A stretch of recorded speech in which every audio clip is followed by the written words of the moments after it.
Truth that matters. Good evening, Philippines, and good day, world. It's Tuesday, 26th of September, 2023. And you're watching Newsline World. I'm Frederico Velloso. And I'm Mayk Oliveira. We are here once again to bring you the top stories we've gathered from all over the globe.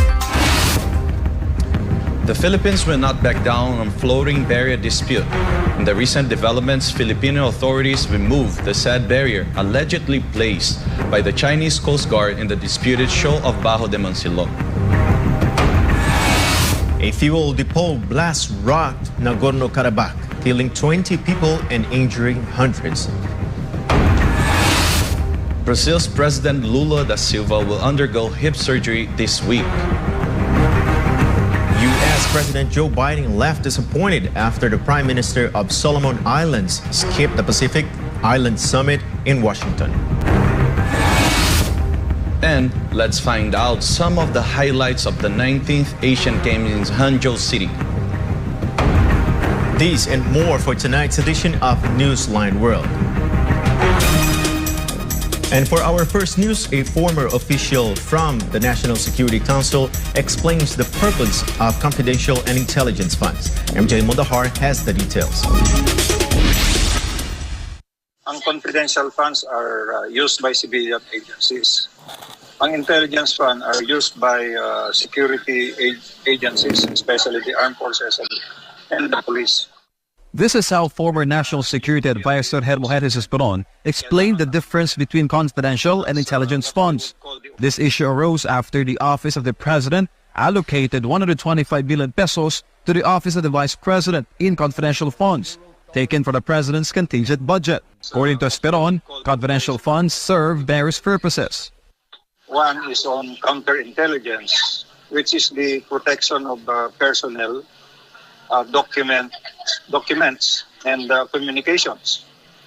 Mayroon namang operational, aside from the personal, from the counterintelligence. Operational is the use of human intelligence, technical intelligence, and other ways of collecting information. Esperon, a former Armed Forces Chief of Staff, emphasized the importance of confidential funds in ensuring the loyalty of individuals to the government. It's crucial to ensure that they are not spies or enemies of the state. All agencies must be recruiting people that are fit for the job. Na ang loyalty nila is to the people, and their objective is to serve the people or the agency itself. Regarding to VP Sara Duterte, Esperon stated that confidential funds are particularly vital in her role as Education Secretary. He argued that these funds should not be questioned by leftist lawmakers in Congress. Kailangan yung mga teachers mo ay ang loyalty sa Department of Education and ang dedication nila towards the enhancement of learning capabilities and improvement of the youth. Hindi yung mga teachers pala sila namumuno para mag-recruit ng mga tao para ma-radicalize. Leftist partidist organizations, previously identified by former President Rodrigo Duterte as fronts of the CPP-NP-NDF, persistently inquire about confidential and intelligence funds during the 2024 budget hearings for all government agencies. This raises Esperon's question of why they seem afraid of government agencies having confidential funds. They are not representatives of the people, but they are representatives of the combined CPP, NPA, NDF. Nandyan sila. So bawat galaw or effort na makakapuksa sa kanila ay lalabanan nila. The veteran official has also a reminder for lawmakers, especially those swayed by leftist influences, to disclose details of intelligence and confidential funds to the public. Because if that happens, he believes that adversaries will learn about all the government's plans. They are against the anti-terrorism law. They are against NPF-LCAP. They are against personal security. They are against document security. They are against intelligence. Pero sila mismo, ano bang ginagawa nila? Sila nga kumikit-kit sa mga dokumento. Lahat ng dokumento dyan sa Congress dapat may classified documents din.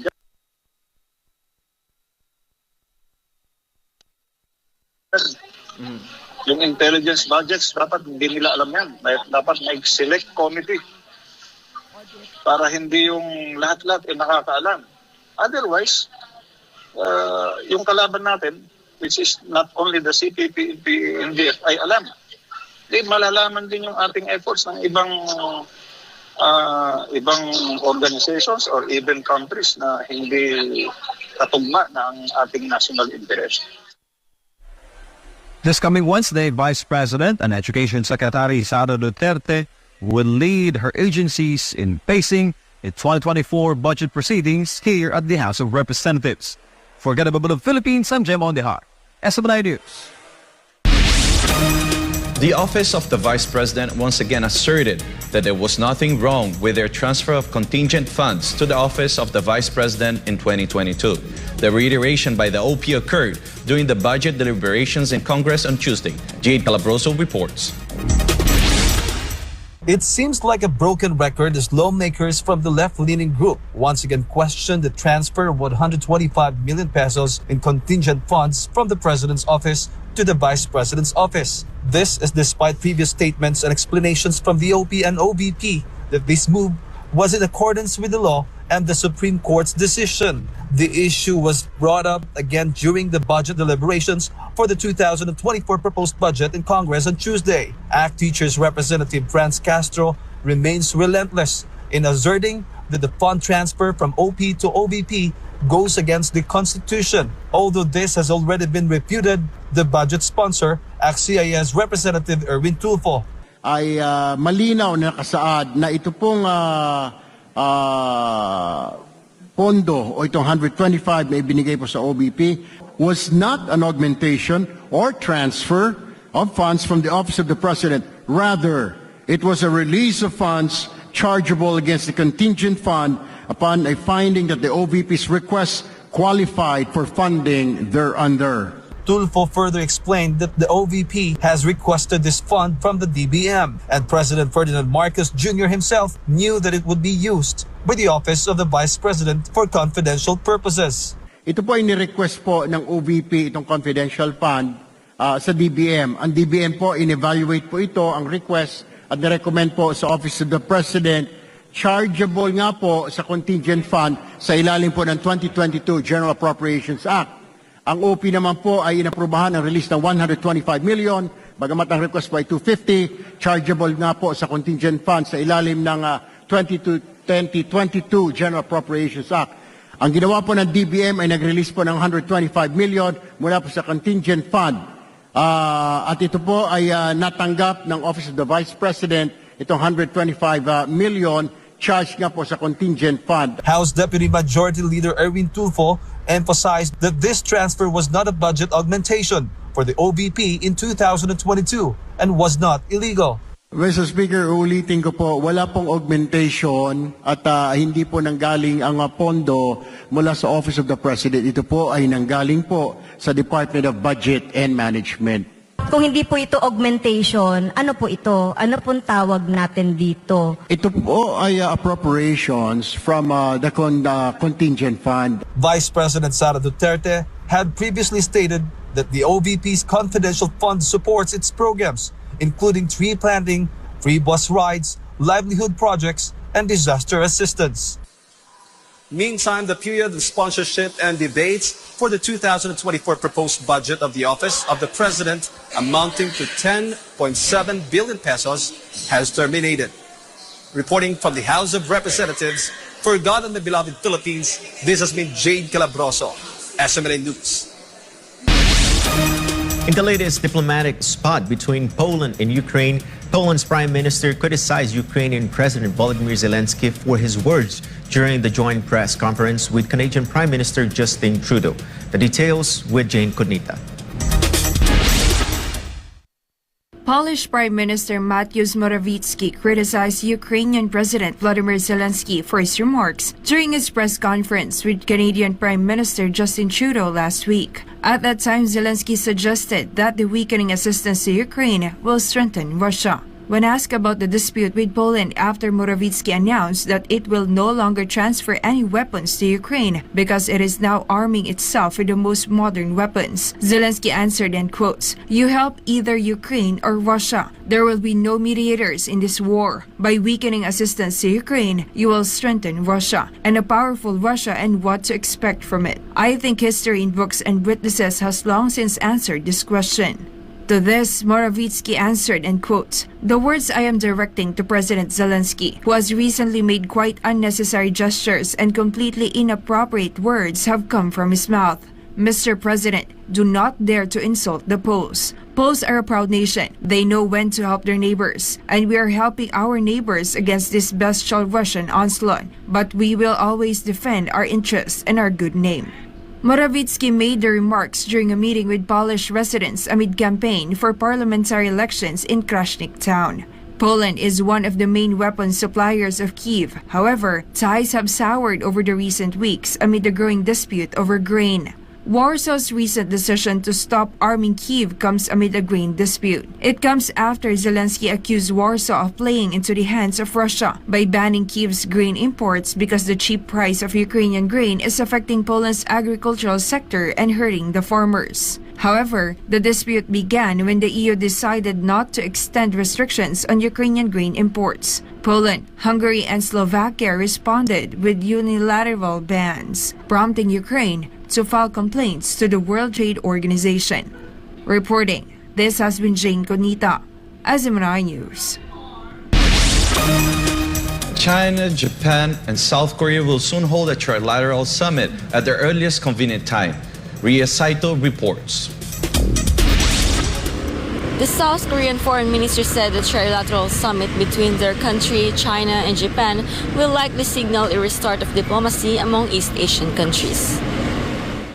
High-ranking diplomats from South Korea, China, and Japan reached an agreement to work toward holding the said trilateral summit at the earliest convenient time. Meanwhile, Chinese Foreign Ministry spokesman Wang Wenbin said his country is maintaining contact with South Korea and Japan regarding holding high-level meetings of trilateral cooperation. Amid tensions in the region, China is maintaining contact with both South Korea and Japan regarding trilateral cooperation. Wang made the remarks in a recent press briefing, saying that China values cooperation with Japan and South Korea. 中日韩是近邻，也是重要的合作伙伴，加强三国合作，符合三方的共同利益。中方重视中日韩合作，积极支持韩国担任三国合作的主席国。据我了解呢，三方正就举行三国合作系列的高级别会议保持接触。 The three countries held their leaders' meeting in Chengdu City, China in 2019. 以上、日本から最後にお伝えしました。SMNI News, Japan. Russia is calling again for another probe in the explosions of the Nord Stream pipelines. David Lira tells us more live. David?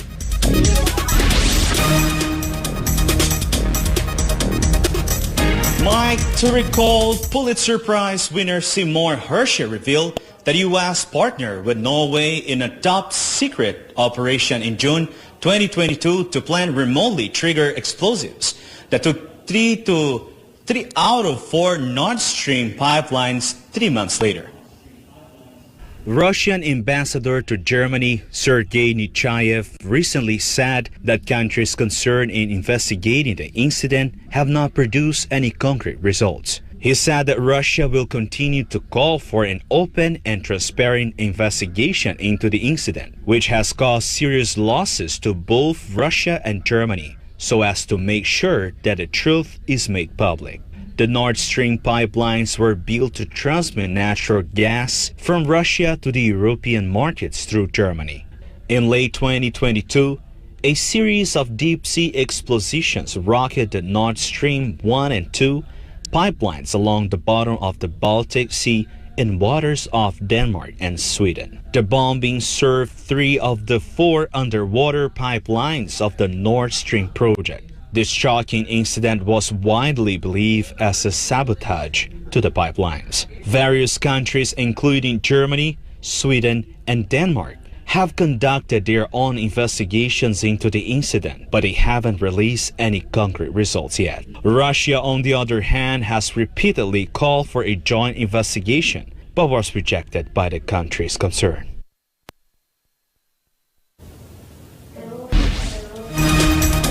Russia has again called for an open and transparent investigation into the explosions of the Nord Stream pipelines, a shocking event that happened on September 26, 2022. Back to you, Mike. Thank you. That's David Lira live on SMNI Studios. And more news when Newsline World returns.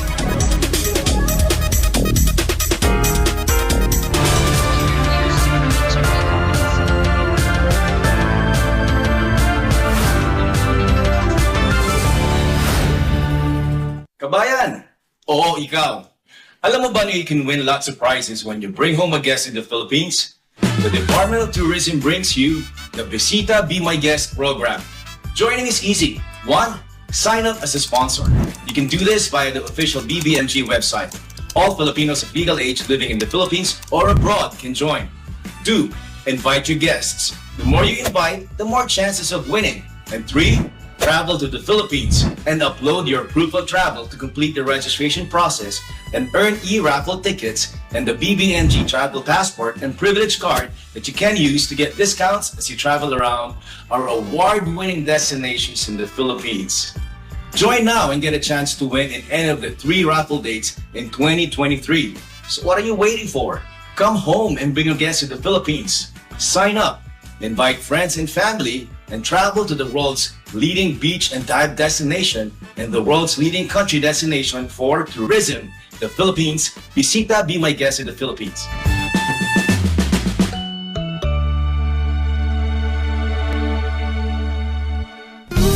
The healthy way to lose weight. Edmark's Power 4 Slimming Program.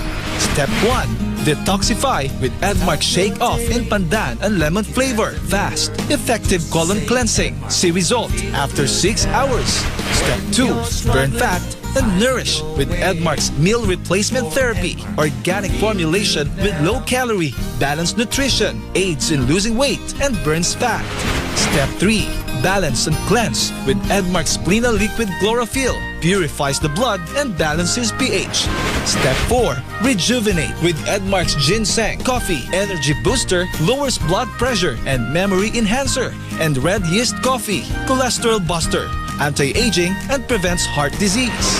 Edmark Pasay franchise located at Empire Center, ground floor, EDSA Extension, Pasay City. For inquiries, contact Miss Bing at 0995-480-1026. Stay with Edmark. Feel good now. Hanap mo ba ay food cart business? At magsimula ng sariling negosyo na hindi kinakailangan ng franchise fee? Mura at abot kayang halaga? Narito ang S&D Food Carts para sa iyo. Ang S&D Food Carts ay gumagawa at nagsusupply ng mga mura at abot kayang halaga ng mga food stalls, bike carts, motor carts, kiosk, food van, mall carts, display racks, tables, chairs, at iba't ibang wood and metal products. Subok na matibay, maaasahan at mapagkakatiwalaan. Ang S&D Food Carts ay mayroong Luzon at Mindanao branch na pwede ninyong lapitan para sa negosyong swak na swak. S&D Food Cart, your partner to success.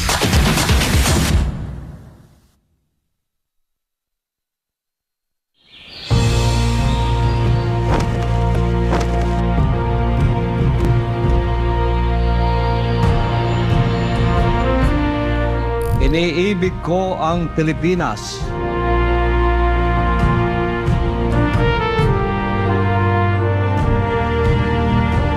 Ito ang aking lupang sinilangan.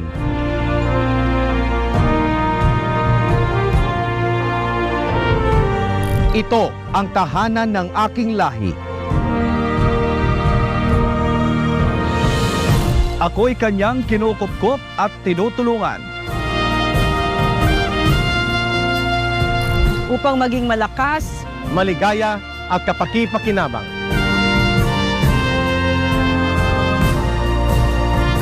Bilang ganti, diringgin ko ang payo ng aking mga magulang.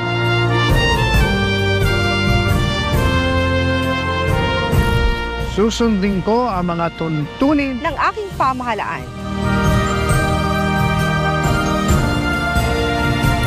Tutuparin ko ang tungkulin ng isang mamayang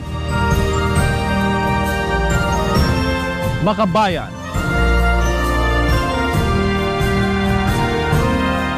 at masunurin sa batas.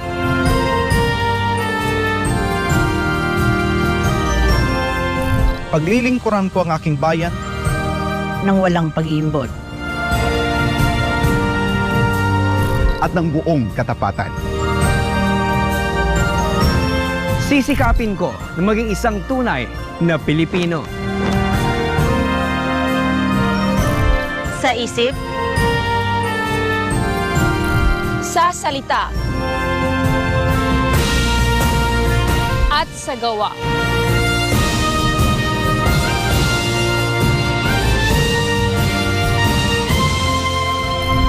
Para sa Diyos at Pilipinas kong mahal.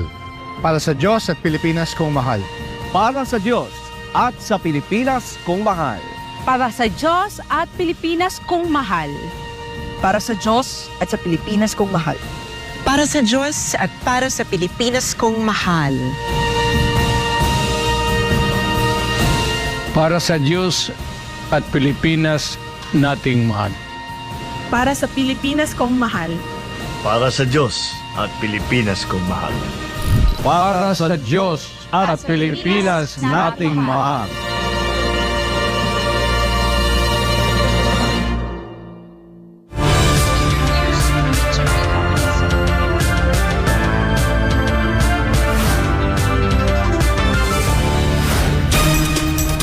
Back in the news, Brazilian President Lula da Silva will undergo hip surgery this week and will have to work from home for weeks. The details with Natalia Prado live. Natalia?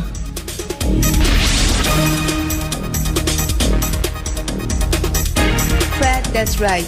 President Luiz Inácio Lula da Silva undergo hip surgery this Friday, and he'll have to work from the presidential residence for about 3 weeks. Brazilian officials said that Lula's doctors will replace the top of his right femur with an implant to treat his arthrosis. A spokesperson for the Brazilian presidency said that Lula, 77 years old, will not be able to travel for up to 6 weeks after his surgery.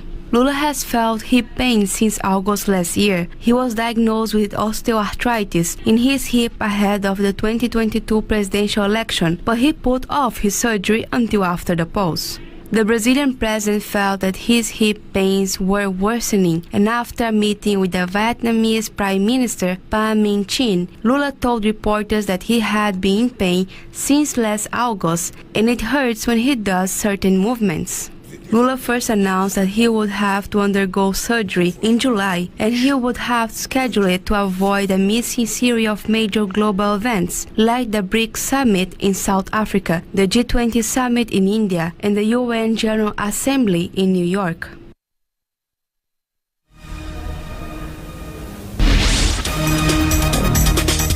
Fred, Lula will have his surgery at the hospital located in the capital city of Brasilia, and he's expected to remain there until next Tuesday. Back to you, Fred. Thank you. That's Natalia Prado live on SMNI Studios.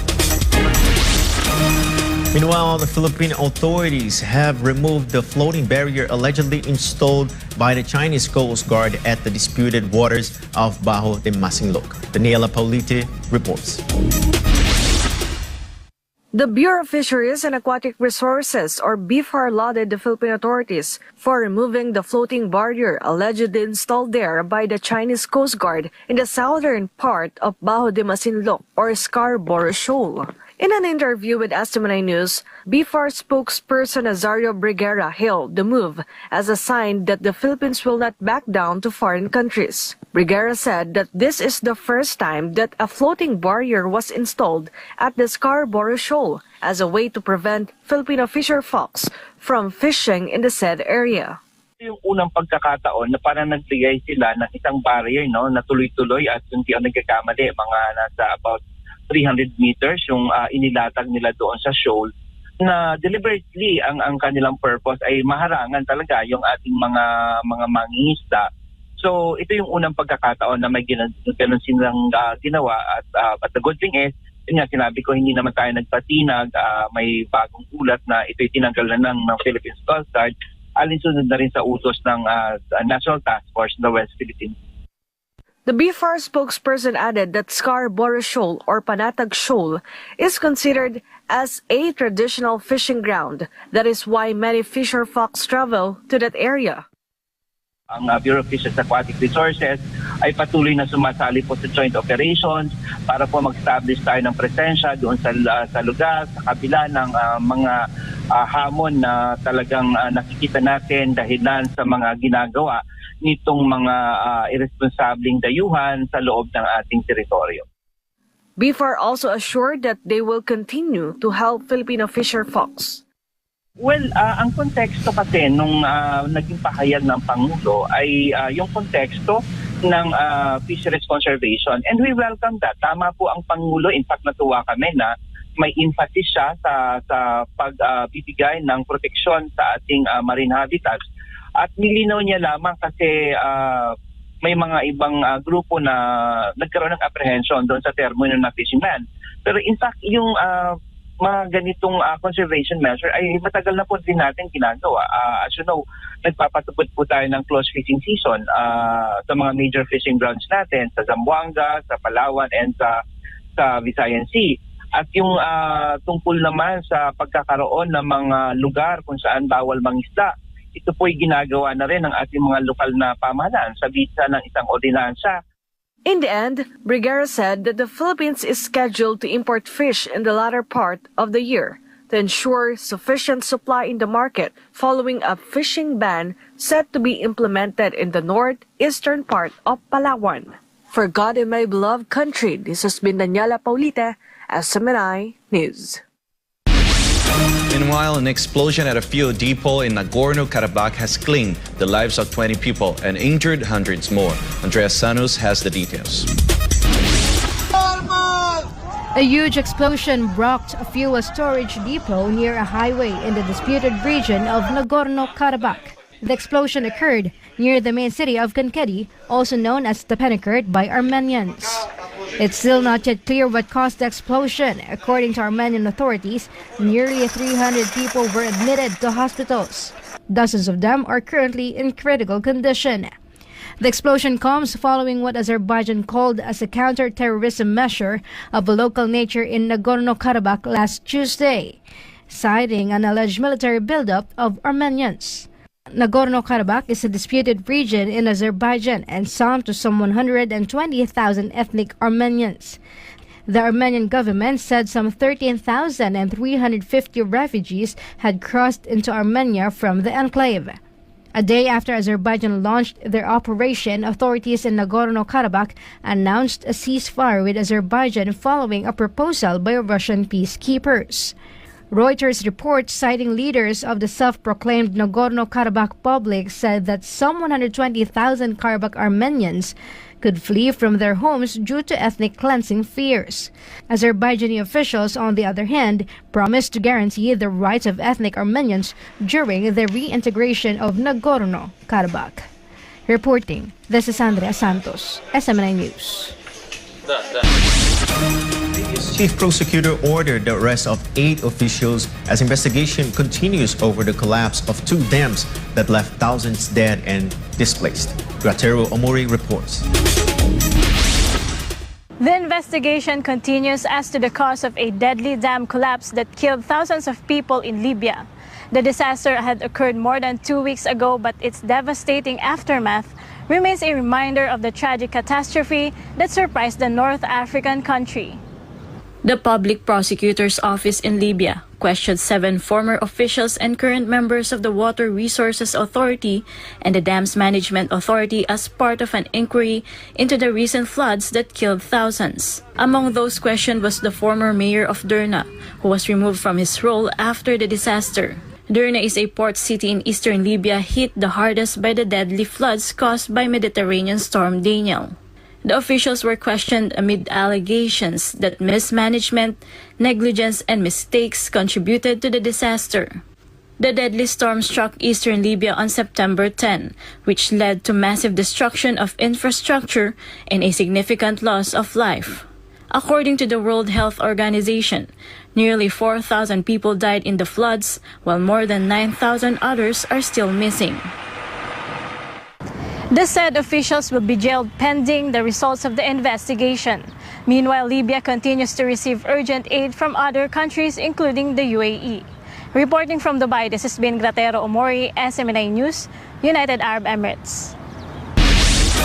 U.S. President Joe Biden expressed his disappointment after the Prime Minister of Solomon Islands did not attend the Pacific Islands Summit taking place in Washington this week.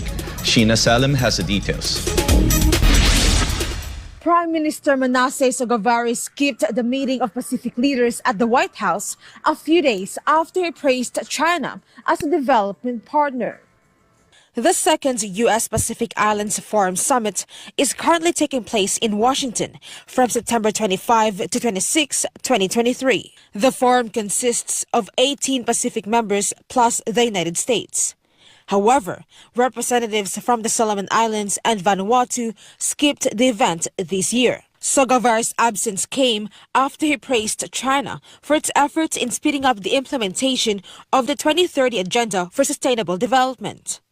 We acknowledge the value of South-South cooperation because it is less restrictive, more responsive, and is aligned to our national needs.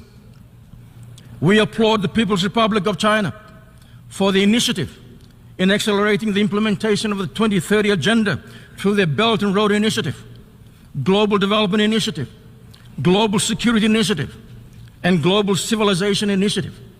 South-South cooperation refers to a partnership among countries in the Global South. This includes regions of Latin America, Asia, Africa, and Oceania, such as Brazil, India, Indonesia, China, Philippines, Nigeria, and Mexico, to name a few.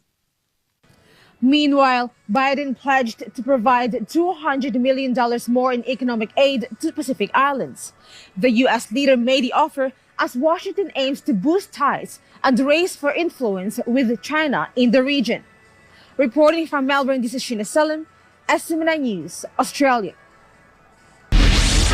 The Prime Minister of Canada warns of Russian disinformation against Ukraine after the Canadian Parliament Speaker invited a Ukrainian Nazi veteran and gave 2 standing ovations. Carla de la Peña has the details. After the outrage and apologies for inviting and honoring a Ukrainian Nazi veteran who fought for Hitler, and now Canadian Prime Minister Justin Trudeau is warning Russia to not use the incident for disinformation purposes against Ukraine. Obviously, it's extremely upsetting that this happened. The speaker has acknowledged his mistake and has apologized. But this is something that is deeply embarrassing to the Parliament of Canada and, by extension, to all Canadians. It's going to be really important that all of us push back against Russian propaganda, Russian disinformation, and continue our steadfast and unequivocal support for Ukraine as we did last week with announcing further measures to stand with Ukraine in Russia's illegal war against it. Trudeau is referring to the incident when a 98-year-old Yaroslav Hunka, a Ukrainian Nazi veteran, was honored by the Canadian Parliament. Hunka was a former member of the SS 1st Galician Division, a World War II Nazi German military formation who fought for Adolf Hitler. The 1st Galician Division was formed in 1943 by the Nazis. It comprises of 80,000 volunteers, mainly Ukrainians from Galicia region. And recently, Hunka received a standing ovation during a visit by Ukrainian President Volodymyr Zelensky. After receiving massive outrage, especially from the Jewish community, Rota apologized to the public. We have here in the chamber today Ukrainian Canadian world veteran from the Second World War who fought the Ukrainian independence against the Russians and continues to support the troops today, even at his age of 98. Subsequently become aware of more information which causes me to regret my decision to recognize this individual. I wish to apologize to the House, and I am deeply sorry that I have offended many with my gestures and remarks. I would also like to add that this initiative was entirely my own. The individual in question being from my riding and having been brought to my attention. No one, including you, my fellow parliamentarians, or the Ukraine delegation, was privy to my remarks prior to their delivery. Despite the apology of Rota, Canadian opposition leader Pierre Oliveira criticized Trudeau over the incident. And letting him come anyway. To recall, who told Gilas, Poland's ambassador to Canada expressed anger over the incident and had demanded an apology for what he saw as the Canadian Parliament whitewashing such villains. Kremlin spokesman Dmitry Peskov said the incident was outrageous, accusing Canada and other Western countries of raising a young generation that does not know what happened during World War II and the threat of fascism. Meanwhile, Belarus said they expected an official apology from Canadian officials over the incident. In a statement, the Belarusian Foreign Ministry said, quote, Belarus, where 1 in 3 people was killed in World War II, is outraged and deeply insulted by the photos of members of the Canadian House of Commons honoring a Nazi veteran. We demand that international and public organizations, as well as associations and foundations created in memory of World War II victims, give a proper legal and moral assessment to this incident. We expect official apologies from the Canadian leadership. End of quote. Reporting, this has been Carlo de la Peña, SMNI News. The Iranian armed forces displayed hundreds of weapons and equipment in a military parade held on the occasion of a Sacred Defense Week. Melchizedek Cadiz has the details. Assalamualaikum. Iranian President Ibrahim Raisi conveyed his country's willingness to safeguard regional security by working with neighboring nations in the region. In a speech delivered during a recent military parade staged by the armed forces, Raisi said that Iran achieved development in its defense industry, technology, and other fields despite years of pressure caused by the unilateral sanctions imposed by the United States. The Iranian president warned that interference by foreign military forces is the biggest factor causing regional insecurity and instability. The parade became an avenue for the Iranian military to display hundreds of developed weapons and equipment such as drones, missiles, radar sets, and armored vehicles. The armed forces launched the military parade on the occasion of Sacred Defense Week, which marks the anniversary of Iran-Iraq War from 1980 to 1988. Meanwhile, Iranian Foreign Ministry spokesman Nasser Kanani slammed Washington for its continuous sanctions against Iran, which he said demonstrates the hypocrisy and double standards of the U.S. government. Kanani also assured that Iran will adhere to diplomacy and negotiations amid ongoing talks to revive the Joint Comprehensive Plan of Action, also known as Iran Nuclear Deal, signed in 2015 and abandoned in 2018. Talks to revive Iran's nuclear program started in April 2021 in Vienna, Austria, but no breakthrough has been achieved yet since the last round of talks happened in August 2022. Barakallahu fikum jami'an, kan handa Melchizedek Cadiz sa Akhbar SMNI, Kuwait. The Prime Minister of Thailand sought the help of retired senior government officials to investigate a scandal making national headlines concerning several police officials who are allegedly involved in online gambling. Anissa de Guzma has the details. Retired officials came to the rescue in helping the government probe at least 8 police officers with suspected involvement in an online gambling business. On Monday, Thai police raided the residence of one of the country's 4 deputy national police chiefs identified as Police General Surachate Hakpan, who is a contender to become the next chief of Thailand's national police. The raid took place following an ongoing investigation concerning a major network of illegal online gambling operations in which several police officers are allegedly involved. According to the Prime Minister's office, the scandal has attracted widespread public interest and has seriously affected public confidence in the country's justice system. The scandal took place a few days after the new prime minister ordered to regulate and end the recreational use of cannabis in 6 months. Di siya nanisa di Guzman Rangan Chakuntep Mahanakon, SMNI News, Pratetay, Sawadika.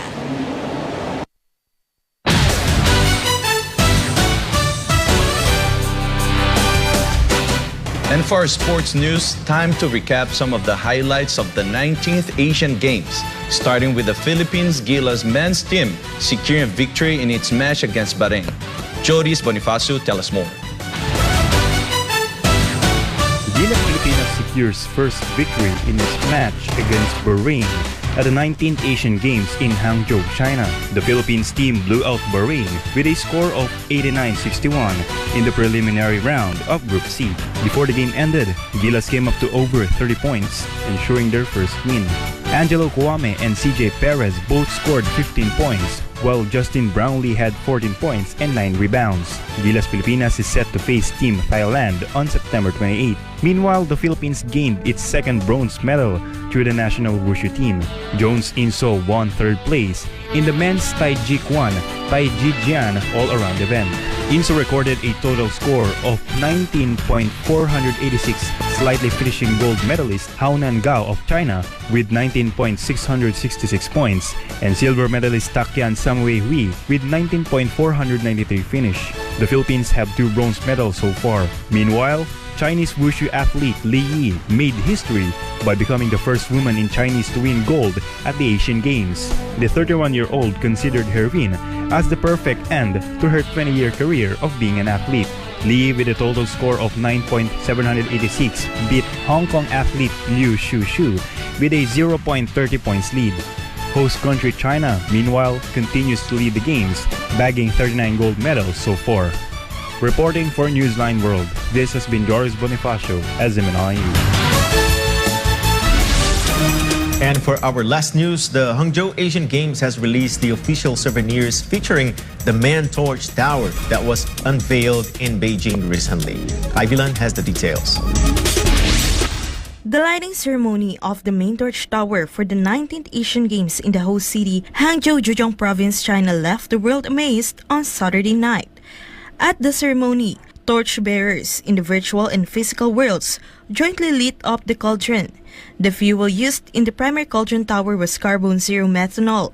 This is the first time that methanol fuel has been used in the history of the Asian Games. The torch tower is composed of 19 uniquely shaped pillars, forming a wave-like appearance, echoing its name Jianjiang tidal surge, which is also a famous tourist attraction of Zhejiang, the world's largest tidal bore of Jiantang River. 4 items featuring the tower's design include miniature decorative sculptures and commemorative coins, with each coming with limited edition numbers. 这个主火炬塔的特许商品一共是4款，其中呢有2个摆件，从现在开始是一直销售到今年的年底。 Consumers can buy these products at the online official flagship stores and the licensed retail stores of the games in Hangzhou. Reporting for Newsline World, Vigan, SMNI News. And before we end, may you be inspired with the message of the appointed Son of God.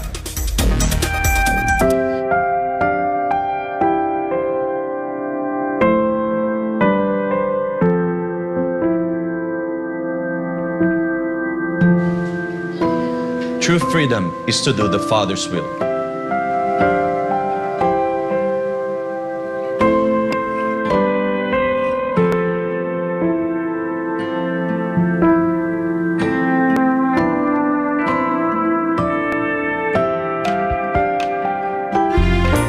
For our Christmas countdown, it's 89 days to go before Christmas.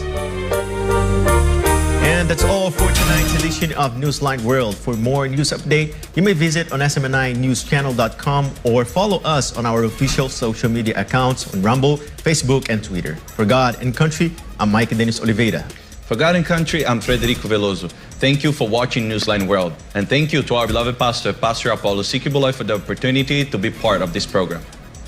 May you continue to listen on SMNI as it delivers nothing but fair, truthful, and balanced news, because SMNI is your source of credible news.